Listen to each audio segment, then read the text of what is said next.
Alhamdulillah wassalatu wassalamu ala ashrafil mursalin Sayyidina wa habibina Muhammad wa ala alihi wa sahbihi ajma'in, amma ba'd. Mga kapatid, mga sister, dugtungan natin ang ating pagbasa sa kitab na ito na tinatawag na Al-Arba'in An-Nawawiyah. Ang ating babasahin ngayon ay ang pang-tatlumput pito na hadith, al-hadithu as-sabi' wa thalathun. An Ibn Abbas radhiyallahu anhuma. Ang hadith na ito ay iniulat ni Ibn Abbas radhiyallahu anhuma. Ang sahabi na ito ay pinsan ng propeta sallallahu alaihi wasallam, dahil ang kanilang tatay ay magkapatid na tunay. Ang pangalan ng sahaba na ito ay si Abdullah ibn Abbas. An Rasulillahi sallallahu alaihi wasallam, mula sa propeta sallallahu alaihi wasallam, fima yarwi an rabbih tabaraka wa ta'ala, na ang hadith na ito ay iniulat ng propeta sallallahu alaihi wasallam mula sa kaniyang Panginoon na si Allah.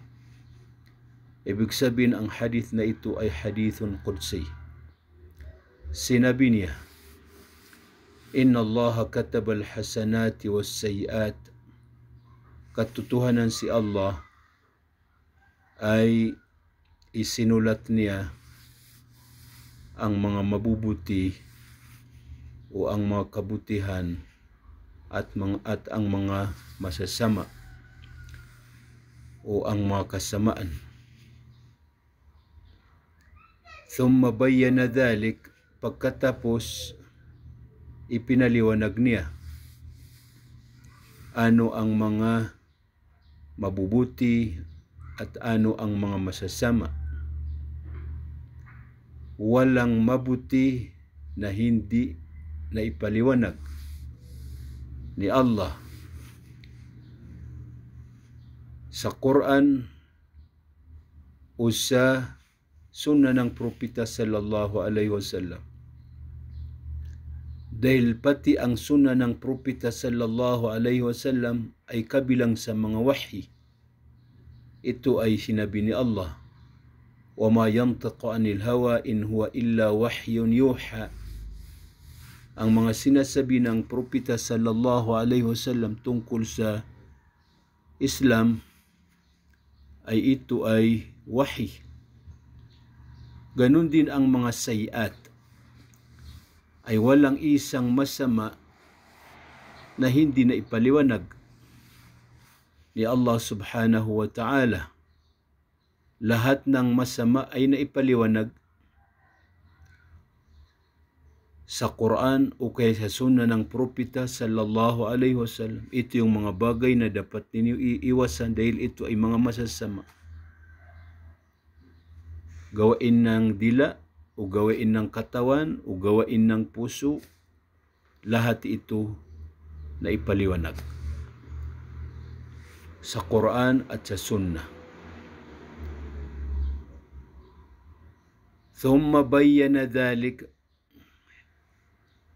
Yan. Pagkatapos ipinaliwanag niya yun, faman hamma bihasanatin falam ya'malha. Sino man ang mag-isip ng mabuti, falam ya'malha, na hindi niya nagawa o naisagawa o naitaguyod, katabahallahu indahu, ay isusulat ni Allah ang mabuti na ito para sa tao na nag-isip dito. Isusulat ito ni Allah sa kaniyang sarili, sa kaniya, para sa tao na yon. Ibig sabihin, pangangalagaan niya ito. Isang mabuti na kumpleto, ganap na isang mabuti ang isusulat ni Allah na mapupunta sa taong nag-isip ng mabuti na ito. Wa in hamma biha fa'amilaha. Kung ang tao na yon ay iniisip niya ang mabuti na ito, nag-isip ng mabuti, na ginawa niya ito, itinaguyod niya ito, isinagawa niya ito, katabahallahu indahu 10 hasanatin ila 700 dha'fin ila adha'afin kathira. Isusulat ni Allah ang mabuti na ito para sa tao na yun. Isusulat ni Allah sa kanya. Ibig sabihin, pangangalagaan ito ni Allah. Ilan ang mabuti na isusulat ni Allah para sa tao na yun na nag-isip ng isang mabuti? Imumultiply ni Allah ang mabuti na yun, ang isang mabuti na nagawa ni Allah, nagawa ng tao na yun. Imumultiply ni Allah subhanahu wa ta'ala. Gagawin niya ito na 10 mabuti hanggang 700 na mabuti. Imumultiply niya ito mula siya 10 hanggang sa 700, hanggang siya hindi mabilang ang pagmultiply ni Allah sa mabuti na ito. Ang mabuti na ito na ginawa ng isang tao. Magiging 10 mabuti ang isang mabuti. O kaya magiging 700 ang isang mabuti na mapupunta sa isang tao. At maari pa rin si Allah lamang ang nakakaalam ilan dami na mabuti ang ibibigay ni Allah sa isang tao na nag-isip ng isang mabuti. Wa in hamma bisayyi'atin falam ya'malha. Kung nag-isip naman ang tao ng isang masama, falam ya'malha, na hindi niya ito ginawa, katabahallahu indahu, isusulat ni Allah ang masama na ito para siya nag-isip ng masama, nag-isip sa kasamaan na ito ng isang masama. Ibig sabihin, ang masama na iniisip ng isang tao na hindi niya ginawa ay isusulat ni Allah ang masama na ito na isang masama lamang. Hindi niya imumultiply ang kasamaan. Ito ay kabilang sa mga awa ni Allah sa kaniyang alipin. Katabahallahu sayyi'atan wahida. Ang hadith na ito ay iniulat ni Al-Bukhari at si Muslim sa kanilang dalawang kitab na sahih. Mga kapatid sa Islam, mga sister sa Islam,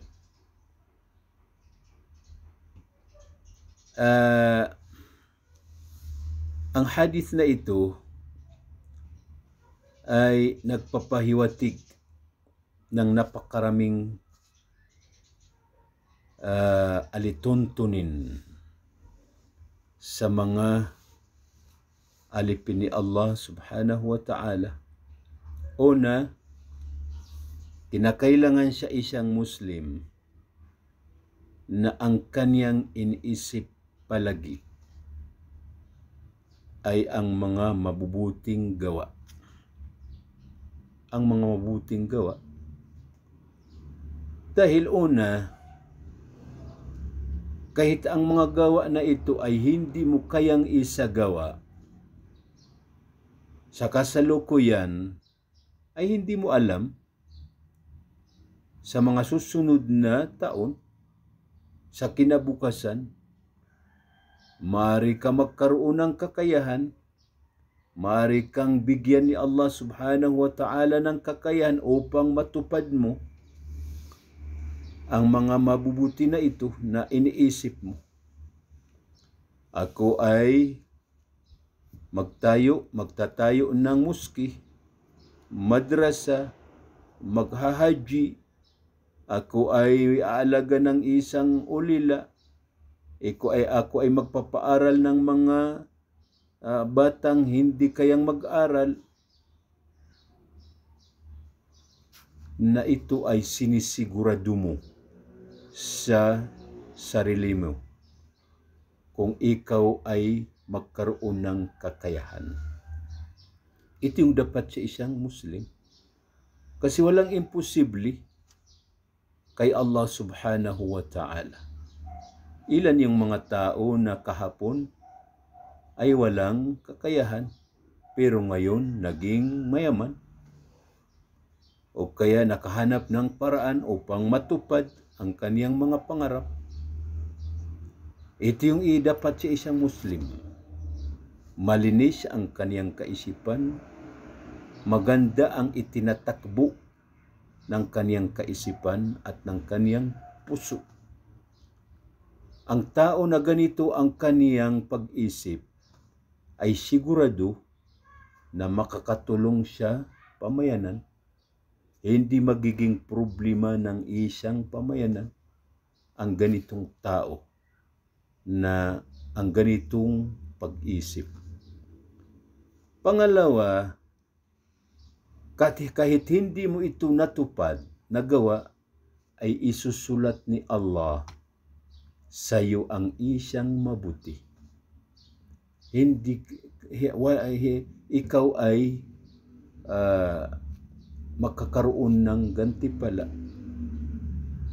Ikaw ay panalo pa rin kahit hindi mo ito na isagawa dahil isusulat ito ni Allah.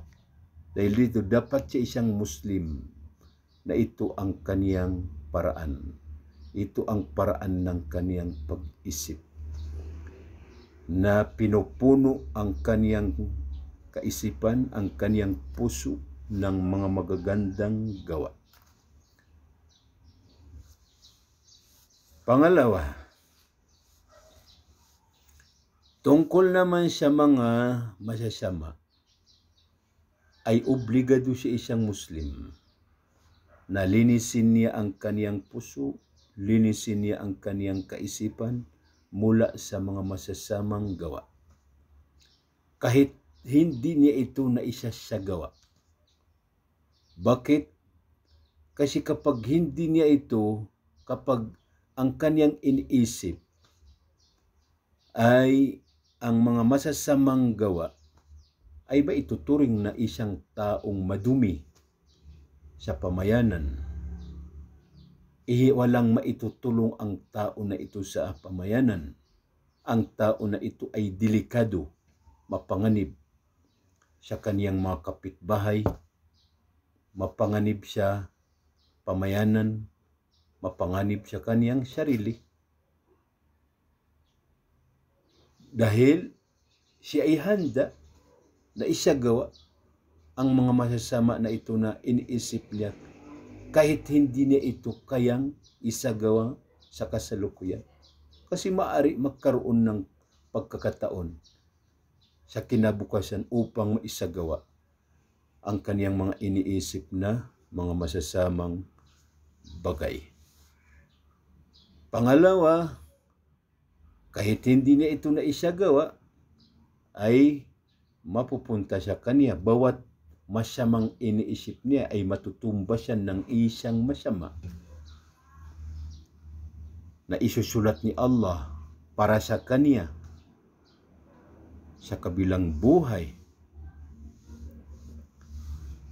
Pangatlo, mga kapatid, mga sister sa Islam, ang tinatawag dito na pag-isip, yung pag-isip na sinisiryoso, siniseryoso na pag-isip.